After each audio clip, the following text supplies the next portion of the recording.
Questions. Why do I specifically need to purchase the cards? Why can't he purchase them for himself? How many does he need? Quickly, his patience runs thin. He begins pressuring me to purchase the cards and telling me I owe him for paying off my card. Finally, I tell him outright no.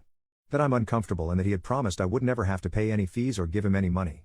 Then, he got very angry. Either he's scamming or laundering money. Regardless, I didn't want to be involved. The man begins to ask for his money back, saying that if I don't pay him back in 24 hours he'll make me regret my life. I ask him how he wants to receive payment and he provides an email I do not recognize. It was then that I realized I messed up. I start panicking and shaking. At first, I considered just sending the money and having it all over with. I was so embarrassed about the debt and terrified of my parents finding out. Ultimately, I knew I didn't have the money. In fact, I never had the money at all. I wasn't given the money to pay the card. He added the payment to the account himself. So, I deleted every social media I had and changed every password to everything I own. I blocked his phone number and began thinking of any information he really had on me and what he could do with it. Unfortunately, this man was persistent. I began receiving texts from the email, telling me I'm not gonna be smart and run away with his money. I was so terrified I began pretending that I was my own parent and that I was confused as to why he was looking to contact my child.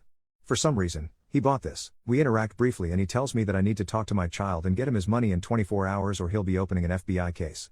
I then reach a realization. I need to actually tell my parents. So, I text them at the early hour of 3 a.m. telling them I messed up badly. We call and I tell everything, about the debt and the man and the threats.